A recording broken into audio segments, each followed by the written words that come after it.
हर हर महादेव दोस्तों, तो कैसे हैं आप। मैं रणधीर मिश्रा फिर आ गया आपके पास एक और नई जानकारी के साथ। जी हाँ दोस्तों, आज फिर हम बैठे हैं हमारे वकील साहब रितेश मिश्रा जी के साथ और आज हम लोग डिस्कशन करने वाले हैं हमारी रजिस्ट्री कैसे होती है, रजिस्ट्री का क्या प्रोसेस है, क्या क्या डॉक्यूमेंट उसमें लगता है, किस तरह से हम अपने कोलोनाइजर को, प्रॉपर्टी ओनर को किस तरह से फंड ट्रांसफर करें, किस मोड में पेमेंट करें, प्लस क्या क्या डॉक्यूमेंट हमारे लगने हैं, तहसील में हमारे क्या क्या काम होते हैं, ठीक है, किस तरह सारी रजिस्ट्री होती है, पूरे प्रोसेस पे डिटेल में आज समझेंगे हमारे रितेश भैया से।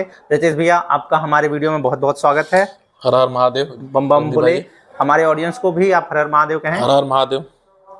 तो भैया, जैसा कि आज का हमारा टॉपिक है, हम जी लोग डिस्कस करने वाले हैं कि किस तरह से रजिस्ट्री होती है, क्या प्रोसेस होता है, क्लाइंट को क्या क्या डॉक्यूमेंट देता है और रजिस्ट्री के टाइम किस तरह का मोड ऑफ पेमेंट वो रखे कि वो सेफ जोन में रहे।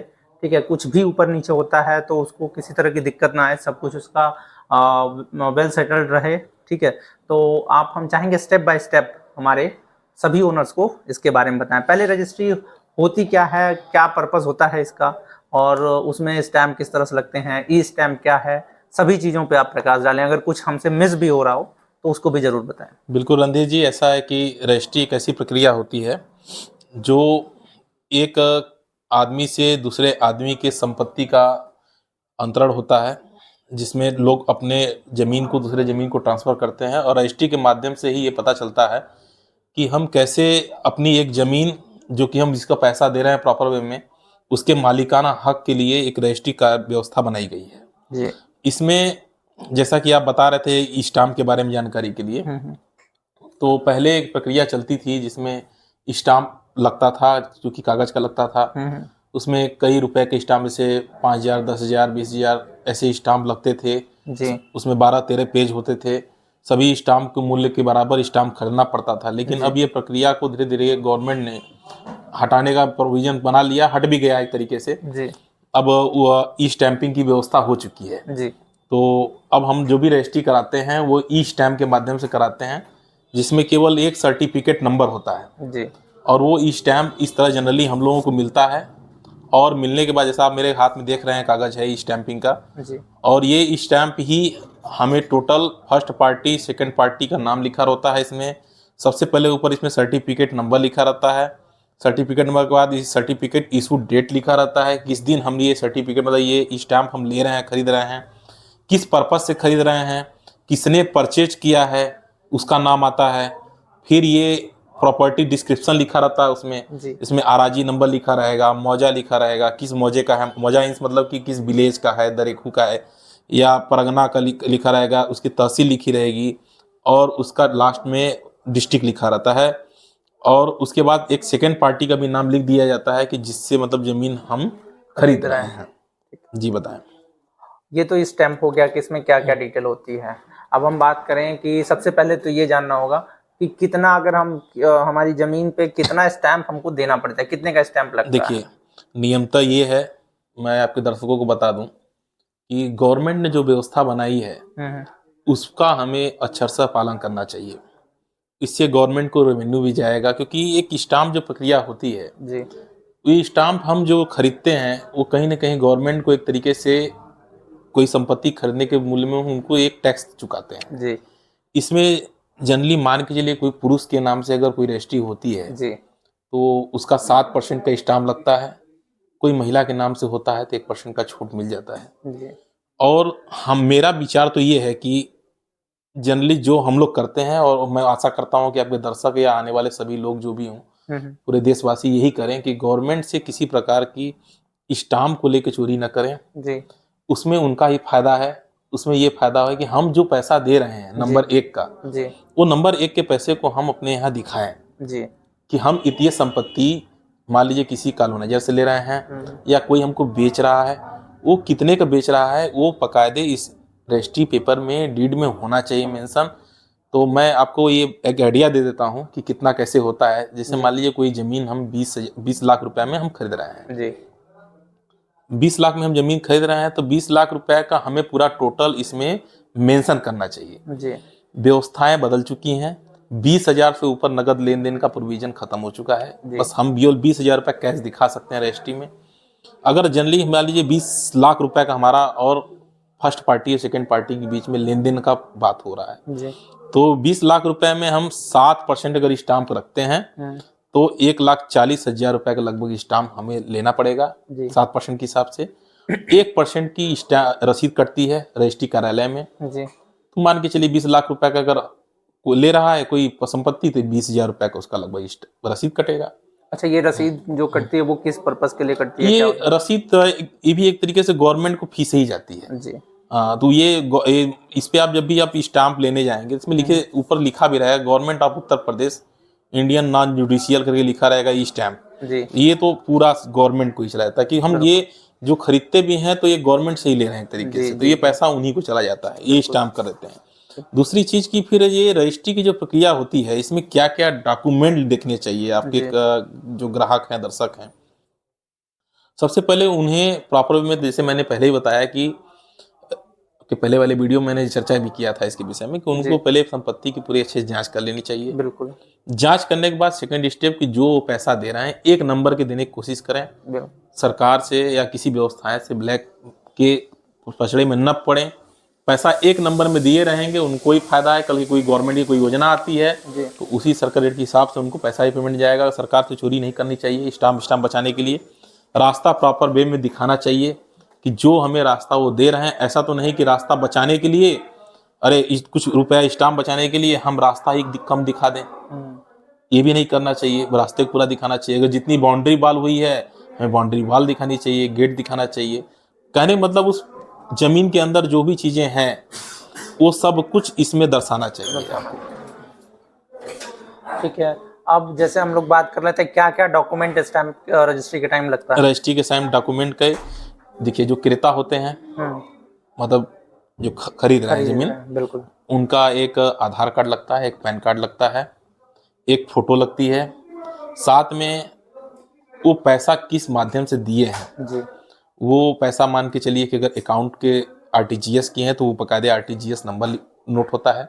किसके अकाउंट में डाला गया है, जो मतलब जो विक्रेता बेचने वाले उसी के अकाउंट में गया है कि नहीं, ये पहले चेक कर लेना चाहिए कि जो हमें पैसा बेच रहा है मतलब जो जमीन हमें बेच रहा है पैसा उसी के अकाउंट में जाना चाहिए जी। दूसरा चीज की जो विक्रेता होते हैं उनका भी आधार कार्ड पैन कार्ड लगता है, मोबाइल नंबर दोनों लोगों का लगेगा। अच्छा। 2 गवाह चाहते हैं, दोनों गवाहों के आधार और मोबाइल नंबर लगता है, उनका पैन कार्ड नहीं लगता है।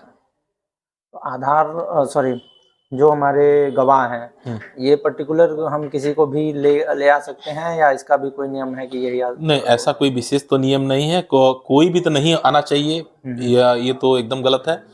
गवाह वो होते हैं कि जो इन दोनों बीच संपत्ति के लेन देन के बीच में सब कुछ प्रक्रिया को जानते हो, समझते हो कि हाँ भाई हमारे ही इनके सामने ये दोनों चीजें इन लोग में डन हुआ है जी। ये संपत्ति उठा के इनको बेच रहे हैं वो दोनों पक्षों को जानने पहचानने वाले हों, वो ज्यादा बेटर गवाह होते हैं। मतलब मुख्य रूप से अगर बेहतर गवाह कहा जाए तो जो दोनों पक्ष को जान रहा है, क्रेता को भी जान रहा है, विक्रेता को भी जान रहा है, ऐसे व्यक्ति को गवाह होना चाहिए। अब हम लोग चर्चा करते हैं जैसे कि ये तो गवाहों की बात हो गई, डॉक्यूमेंटेशन हो गया हमारा। रजिस्ट्री के बाद कितना, जैसे ये रजिस्ट्री है तो पेपर हमको कितने टाइम में तहसील से फिर वापस मिल जाता है? अच्छा, टाइटल ये देखिए पहले तो मैं आपको पेपर से पहले ये बता दूं प्रक्रिया क्या है। ये जब पेपर हम सारा डॉक्यूमेंट ले लेते हैं तो डॉक्यूमेंट के बाद मान लीजिए जो भी अपने आपके ग्राहक एडवोकेट को अपना करेंगे रजिस्ट्री कराने के लिए तो उनको प्रॉपर वे में ये पूरे डॉक्यूमेंट दे देना चाहिए। डॉक्यूमेंट देने के बाद उन्हें एक चौहद्दी बना के देनी चाहिए। चौहद्दी वो चीज होती है जो जमीन हम ले रहे हैं उसके ईस्ट वेस्ट नॉर्थ साउथ में क्या क्या है। अगर रास्ता है ईस्ट की तरफ कितना फीट का रास्ता है, गिट्टी का है कि खड़ंजा है, एक कच्चा रास्ता है, प्लॉट अगर कॉर्नर है तो कॉर्नर भी दिखाना पड़ेगा कि हमारे ईस्ट में रोड है, वेस्ट में भी रोड है और उसके बगल में जो जमीन अगर किसी की है उस जमीन को भी उसमें दर्शाना पड़ता है जी। तो ये हो गया इसका। उसके बाद वो सारे डॉक्यूमेंट को लेने के बाद वो इस चीजों को ई स्टैंपिंग निकलवाते हैं। ई स्टैंपिंग निकलवाने के बाद सभी लोगों का ये जितने पेपर आप मेरे हाथ में देख रहे हैं इस समय इनको सभी लोगों को ऑनलाइन वो करवाते हैं। ऑनलाइन करवाने के बाद उसमें सारे चीजें मेंशन कर देते हैं जी। मेंशन मीन्स मतलब कि फर्स्ट पार्टी सेकंड पार्टी का पूरा डिटेल रहता है इसमें, उनका नाम रहेगा, उनके पति का नाम रहेगा या पत्नी बेच रही है तो उनका नाम रहेगा, पता रहेगा, पैन कार्ड रहेगा, मोबाइल नंबर रहेगा, ये सारी चीजें उनकी भरने जाएंगी। इसमें प्रतिफल बताया जाता है कि कितना रुपया का हमारे बीच में तय हुआ। जी फिर एक गवर्नमेंट का सर्किल रेट होता है जी कि उस एरिया में गवर्नमेंट की सर्किल रेट कितना चल रहा है, जी उस गवर्नमेंट के सर्किल रेट को भी मेंशन करना पड़ता है। जी। निर्माण की स्थिति क्या है, निर्मित है कि अनिर्मित है। हम्म। तो मान लीजिए कि जमीन अगर बिल्कुल। आप लोग प्लॉटिंग काम करते हैं तो जी अनिर्मित ही रहेगा, उसमें बिल्कुल कुछ निर्माण तो बिल्कुल रहेगा नहीं। बिल्कुल। फिर उसका क्षेत्रफल वर्ग मीटर में भी लिखा रहता है। फिर ये साथ में किस उपनिबंधक कार्यालय के यहाँ हमारी रजिस्ट्री हो रही है। जी क्योंकि मैं अगर बनारस की बात कर लूँ तो बनारस में हमारे यहाँ लगभग 4 हमारे कचहरी में हम्म, उपनिबंधक हैं। जी एक पिंडरा में हो गए, एक हमारे गंगापुर में होते हैं जी। जो कि राजा तालाब तहसील को हाँ हाँ कवर एक करता है, खबर करते हैं। और एक रामनगर में हो गया। जी तो इस तरीके से उपनिबंधक का नाम पूरा डिटेल में लिखा रहता है। फिर संपत्ति का प्रकार लिखा रहता है कि वो आवासीय है कि कृषि है। जी अगर कृषि में जमीन ले रहे हैं तो कृषि में रजिस्ट्री होगा, बिल्कुल। उसमें आपका स्टाम्प भी परसेंटेज हिसाब से कम लगेगा। जी दूसरा चीज की मोहल्ला का नाम लिखा रहेगा, मतलब किस गांव से ले रहे हैं, मोहल्ले से ले रहे हैं। फिर हमारा आराजी नंबर लिखा रहता है। आराजी नंबर होने के बाद कुल भूमि का क्षेत्रफल लिखा रहेगा, जी और कच्चा रास्ता। फिर लास्ट में एक चौहद्दी बनाई जाती है। चौहद्दी में पूरा पूर्व में, पश्चिम में, उत्तर में, दक्षिण में क्या क्या है, कैसे है, उसका पूरा मेंशन कर देते हैं। जी। फिर एक शॉर्ट में ही कहिए तो 2-3 पेज के अंदर ही सारी प्रॉपर्टी की डिटेल और हमारे उनके बीच में क्या कंडीशन हुआ है, कैसे हुआ है, वो सब चीज़ें इसमें मेंशन रहती हैं। इसमें सबसे पहले ये लिखा रहता है कि हम इतने रुपए में, मेरा 20 लाख रुपए में मेरे और इनके बीच में इस संपत्ति को लेने की बात तय हुई। जी हमने कैसे 20 लाख रुपया दिया, वो बकायदे आरटीजीएस या यूटीआर नंबर को इसमें डाल दिया जाता है कि इनके खाते में फला तारीख को, डेट को हमने पैसा डाला है, किस किस मोड में डाला है, मोड ऑफ पेमेंट क्या है, वो उसके ऊपर डिटेल लिखा रहता है। लिखने के बाद और भी चीजें इसमें कंडीशन लिखी है, तो मैं चूंकि आपके हाँ यूट्यूब पे बिल्कुल सब कुछ डिटेल नहीं बिल्कुल बता नहीं पाऊंगा। बता पाएंगे। हाँ, तो ये सब चीजें लिखने के बाद लास्ट में सब तकरीबन 12 से 13 पेज पे ये प्रिंट निकलता है। जी और ये जितनी चीजें लिखी रहती हैं वो सब कुछ ऑनलाइन कर दिया जाता है। ऑनलाइन करने के बाद वो जो ये ऑनलाइन आप मेरे हाथ में पेपर देख रहे हैं, ये सारे पेपर ऑनलाइन चीजें रजिस्ट्री कार्यालय में उनके भी सिस्टम में चला जाता है। अच्छा अच्छा। वो कैसे चला जाता है कि ये जो हम जो सर्टिफिकेट यूटीआर नंबर ये डालते हैं, और ये सर्टिफिकेट नंबर, जी इस सर्टिफिकेट नंबर से ही वो अपना तुरंत निकाल लेते हैं वहां बैठे। दूसरा चीज की एक आप देखते होंगे मेरे हाथ में ये भी है, जी ये बारकोड नंबर होता है। ये बार जनरेट होता है ऑनलाइन के समय ही। जैसे ऑनलाइन जब हम पूरी कंप्लीट कर देते हैं, हर चीज डिटेल भर देते हैं, उसमें गवाहों का भी नाम हम पूरा डालना पड़ता है, मसीदा कर्ता का नाम डालना पड़ता है, टाइप कर्ता की नाम डालना पड़ता है। और मैं आपको ये भी बता दूं कि उत्तर प्रदेश में जो रजिस्ट्री की व्यवस्था है वो हाथ से लिखने वाली बंद हो गई है। जी अब रजिस्ट्री जो भी होगी वो टाइप शुदा है। अच्छा हाँ, मतलब कि टोटल चीजें टाइप होंगी। जी और ये जो पेपर पे, सभी पेपर पे आप देखेंगे, सभी पे उनके पहले सिग्नेचर होंगे, फिर अंगूठे होंगे अच्छा ओरिजिनल पे। ओरिजिनल पे फिर उस ओरिजिनल पेपर पे ये सिग्नेचर अंगूठा लगाने के बाद, गवाहों का लिखने के बाद, फिर लास्ट में मसीदा करता जो होते हैं वो करते हैं, टाइप करता होते हैं, उनकी सिग्नेचर हो जाती है। सबका एक एक फोटो लग जाता है सब जगह। लगने के बाद फिर ये पूरी प्रक्रिया को 2 राउंड फोटो कॉपी कराते हैं। अच्छा 2 सेट में। अच्छा अब 2 सेट में फोटो कॉपी होता है, इसका क्या महत्व है? जी इसका सीधा सा महत्व है कि एक फोटो कॉपी जो होती है वो फोटो कॉपी रजिस्ट्री कार्यालय में रखी जाती है। जी दूसरा फोटो कॉपी एक तहसील में चली जाती है जो खारिज दाखिल के समय काम में आता है। जी अब उस फोटो कॉपी को ही मान्य नहीं कर दिया जाएगा। ऐसा नहीं कि हम उसका गए तुरंत फोटो कॉपी करा दिए, तो इस तरह तो फोटो कॉपी कोई भी करा सकता है। बिल्कुल बिल्कुल। तो उस फोटो कॉपी को सर्टिफाइड करने के लिए कि हाँ ये मेरा ही फोटो कॉपी है, मेरा ही अंगूठा है, मेरा ही निशान है, जी मेरा सिग्नेचर है, उसके नीचे फिर अंगूठे के नीचे जी फिर एक सिग्नेचर मरवाते हैं उसी फोटो कॉपी पे, जी जिससे क्लियर हो जाता है कि हाँ भाई मैंने ये पेपर पे सब जगह साइन किया हुआ है। जी फिर ये सारे डॉक्यूमेंट को ले जाके रजिस्ट्रार साहब के यहाँ पेश किया जाता है। वो पेपर को प्रॉपर वे में चेक करते हैं, ये भी देखते हैं कि जो हमने इसे मेंशन किया है सब सही है। मेन तो रजिस्ट्रार में ये देखी जाती है कि नाम हम जो अब डाला गया है, इसके साथ जो हमारे पहचान की चीजें लगी हुई हैं, खासकर आधार कार्ड, पैन कार्ड, खतौनी लगी हुई है, तो वो सब चीजें, सब कुछ जो चीजें हम दे रहे हैं वो चीजें इसमें मेंशन है, सही में तरीके से मेंशन है कि नहीं। अच्छा। दूसरा चीज कि हम जो सर्किल रेट डाल रहे हैं और जो पैसे के मेरे बीच में इनके लेन देन हो रहा है, सर्किल रेट से जितना भी पैसा ये कितना भागेगा उसके ऊपर स्टाम्प बढ़ता जाएगा आपका। अच्छा अच्छा। ये भी जान लीजिए आप। ऐसा नहीं कि मान लीजिए 20 लाख में हमारी आपकी बात तय हुई है और सर्किल रेट गलत दिखा जाए तो 21 लाख है, अच्छा तो फिर 21 लाख पे आपको स्टाम्प देना पड़ेगा जी 7%। जी, मतलब ये नियम होता है। मतलब मिनिमम जो स्टाम्प लगेगा वो सर्किल रेट पे लगेगा। हाँ सर्किल रेट से जितना अगर आप बढ़ते हैं आगे हाँ तो फिर उस जो भी फाइनल अमाउंट आपका हाँ, होगा फाइनल अमाउंट उस पे स्टैंप मिला लगेगा। जाए। गवर्नमेंट के सर्किल रेट पे ही पैसा आपको देना है स्टाम्प।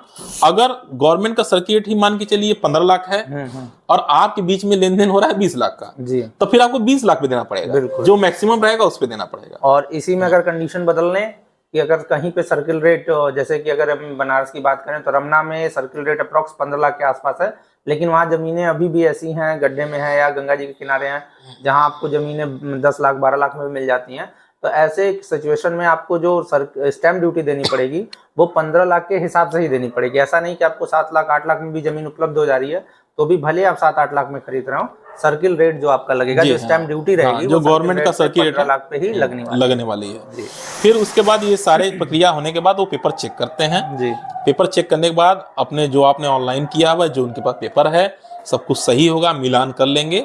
मिलान करने के बाद वो ऑनलाइन वाले को भेज देते हैं। जी ऑनलाइन वाले में क्या होता है सिस्टम, सीधी बात बता दूं मैं, उनका जो क्रेता विक्रेता होते हैं, गवाह होते हैं, उनके फोटो खिंचाते हैं अच्छा ऑनलाइन तरीके से उसी वेबसाइट पे, और फोटो खिंचाएंगे और लोगों का थंब इम्प्रेशन लिया जाएगा। जी थंब इम्प्रेशन लेने के बाद रजिस्ट्री आपकी कंप्लीट हो जाती है। आपको उसी टाइम एक रसीद कटेगी। जी मैंने जैसे पहले बताया था आपको कि 1% की एक रसीद कटती है। जी उसके बाद ये जनरेट होने के बाद ही ये रसीद कटेगी।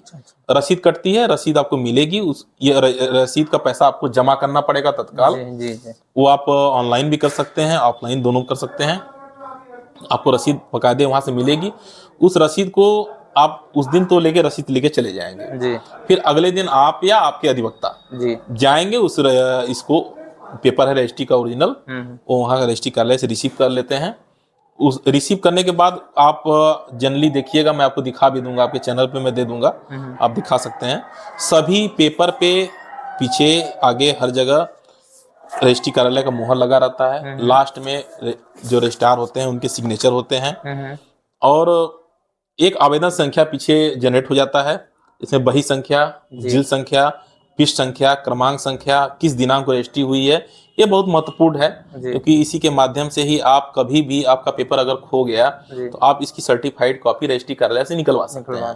और साथ में आपके हर पेपर के पीछे गवाहों के और जो क्रेता विक्रेता है उनका भी फोटो और उनके सिग्नेचर, जो थंब है, सिग्नेचर है, वो भी जनरेट हो जाते हैं टोटल।